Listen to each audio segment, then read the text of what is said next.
Break के बाद आपका स्वागत है और आपको बताएं, कोरोना महामारी के बीच आंदोलन की राह पर resident Jaipur association of resident doctors ने खोला मोर्चा। काली पट्टी बांधने के बाद आज से 2 घंटे का कार्य बहिष्कार। सुबह 8 बजे से 10 बजे तक रेजिडेंट कर रहे कार्य बहिष्कार। चार्ड अध्यक्ष डॉक्टर अशोक विश्नोई व उपाध्यक्ष प्रशांत पराशर ने दी जानकारी। और इसी खबर पर हमारे साथ ज्यादा जानकारी के लिए हमारे सहयोगी विकास जुड़ गए हमारे साथ। विकास, पिछले 8 महीने से दिन रात कोरोना रोकथाम में काम कर रहे हैं रेजिडेंट, अब परेशानी इनको हो रही है, 2 घंटे के कार्य बहिष्कार की बात कर रहे हैं। क्या इनकी मांगे हैं और क्या रुख प्रशासन का इनकी मांगों की तरफ नजर आ रहा है फिलहाल?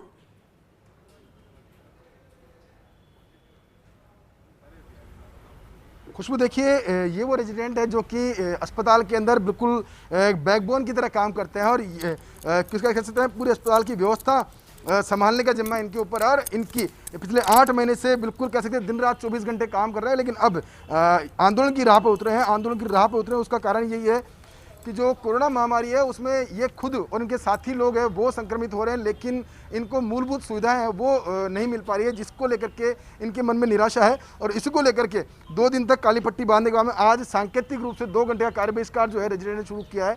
हालांकि मरीजों को इससे दिक्कतें हो रही है, लेकिन क्या इनकी मांगे हैं, पहले बात करते हैं अशोक विश्नोई जी से, जार्ड अध्यक्ष हैं। सर, आज आंदोलन जो है उसका 3रा दिन है, 2 घंटे सांकेतिक कार्य बहिष्कार जो आप कर रहे हैं, कैसे देखते हैं इसको और क्या डिमांड, क्या है मुख्य मांग आपकी? सर, हमारी मुख्य मांगे हैं कि जो हमारे रेजिडेंट पॉजिटिव आ रहे हैं उनको बुनियादी सुविधाएं मिलें, उनको वहाँ स्टे करने के लिए बेड मिले, बेड के साथ साथ उनकी व्यवस्थाएं सही हो, जैसे इन्वेस्टिगेशन टाइम पे हो, वहाँ पे क्या वार्ड बॉय, नर्सिंग स्टाफ सबकी कमी है, बिल्कुल अभी तक पूरा नहीं किया गया है। 8 महीने लिए हैं अब तक गवर्नमेंट ने ये बुनियादी व्यवस्थाएं बनाने के लिए, तो मुझे लगता है कि ये बहुत कम है। कुछ भी व्यवस्थाएं उन्होंने की नहीं है, जस्ट पोस्टेड कर दिया है कि 4 लोग यहाँ पोस्ट कर दिया, 5 पोस्ट कर दिया, उसके अलावा उन्होंने वहाँ की व्यवस्थाओं को सही ढंग से व्यवस्थित नहीं किया। इस वजह से आज डॉक्टर परेशान हैं वहाँ के एडमिटेड, तो आप सोचो जनता का क्या हाल होगा।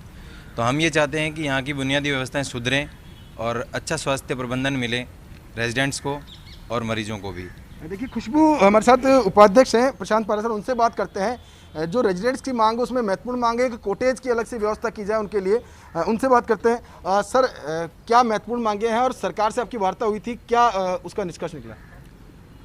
हमारी जो मांगे हैं, हम बेसिक चीज़ों के लिए मांग कर रहे हैं, कोई भी हम लग्जरी नहीं मांग रहे हैं। आज एक रेजिडेंट पॉजिटिव आता है तो उसके लिए आप भी सोचेंगे मानवता के हिसाब से या किसी भी हिसाब से, उसके लिए एक बेड होना, बेड के साथ फैसिलिटी, ऑक्सीजन की सप्लाई होना, इन्वेस्टिगेशन की फैसिलिटीज़ होना, अगर वो सिक हो जाता है ज़्यादा तो उसको आईसीयू में ट्रांसफ़र करना, ये चीज़ें अवेलेबल होना चाहिए। आपको पता है राजस्थान में 1 of the highest cure rate है कोरोना का। हम 8 महीनों से इस चीज़ के लिए लड़ रहे हैं और तब जाके ये मुकाम हमने पाई है। तो क्या जो लोग इस चीज़ में दिन रात लड़ाई कर रहे हैं, दिन रात मेहनत कर रहे हैं, क्या उनके लिए सुविधाएँ देना मतलब जायज़ नहीं है? आप खुद कोरोना से पीड़ित रहे हैं, उस वक्त आपने क्या फेस किया और इसी को लेकर वो आंदोलन कर रहे हैं? मैं 29 तारीख को पिछले महीने कोरोना से संक्रमित हुआ और काफ़ी इन्फेक्टेड हुआ, सैचुरेशन भी ड्रॉप हुआ, RUHS में ले जाया गया। RUHS में पता नहीं मुझे क्यों इतने दिनों के बाद भी अभी भी बेसिक सुविधाएं नहीं हैं। वहाँ मरीज, हम डॉक्टर्स, हर कोई परेशान है। फिर भी कहा जाता है कि हम RUHS में ही आपके लिए सुविधाएँ करेंगे। अरे वहाँ फिजिबल नहीं है आपके लिए, आप कर नहीं पा रहे हैं। इसलिए हम दूसरे निष्कर्ष पर आए कि हमें कॉटेज के अंदर कुछ चीज़ें हमारे लिए, रेजिडेंट्स के लिए प्रायोरिटी ऑर्डर पे रखा जाए। हमारे SMS के अंदर हम यहीं पे कार्यरत हैं, तो क्यों ना हमें यहीं पे वो सुविधाएं दी जाए। हम IDH के अंदर ICU मांग रहे हैं, IDH इन्फेक्टेड के लिए है, हम वहाँ पे इलाज चल रहे हैं मरीजों के, जो कि कोविड पॉजिटिव मरीज हैं, उनके इलाज चल रहे हैं कुछ के, तो क्यों नहीं हमें दिया जाए? ये बेसिक चीज़ है, हमें देना ही चाहिए। हम नर्सिंग स्टाफ की मांग, ये मांग है। कुछ और रेजिडेंट पदाधिकारी, उनसे बात करते हैं कि जो जिस तरह से आंदोलन की राह जो पकड़ी है, इस वक्त महामारी का टाइम है, मरीज भी परेशान होंगे, क्या सरकार स्तर पर बातचीत हुई है, क्या कुछ रुख नजर आया? क्योंकि चिकित्सा मंत्री का आश्वासन था कि कोई भी दिक्कतें आपको नहीं आने दी जाएगी। बिल्कुल, आप सही कह रहे हैं कि सरकार से हमारी एक बार वार्ता हुई है, लेकिन इसमें सरकार ने सिर्फ वही बातें बोली है जो पिछले 8 महीने से बोलते आ रही है। लेकिन हम इसी आगे वाली भयावह स्थिति को देखते हुए ही सरकार से बातचीत करना चाहते हैं, उनसे ये मांग कर रहे हैं कि जब बचाने वाला ही नहीं बचेगा तो आप व्यवस्था किसके लिए कर रहे हैं? तो हमारा इसी चीज़ को लेके कि जो कोरोना वॉरियर्स जिसको आप कह रहे हो, उनको बचाओगे तो ही जनता बचेगी, और यही मांग है जो हमारी मूलभूत मांग है जो आपको बताई, इनको पूरा किया जाए।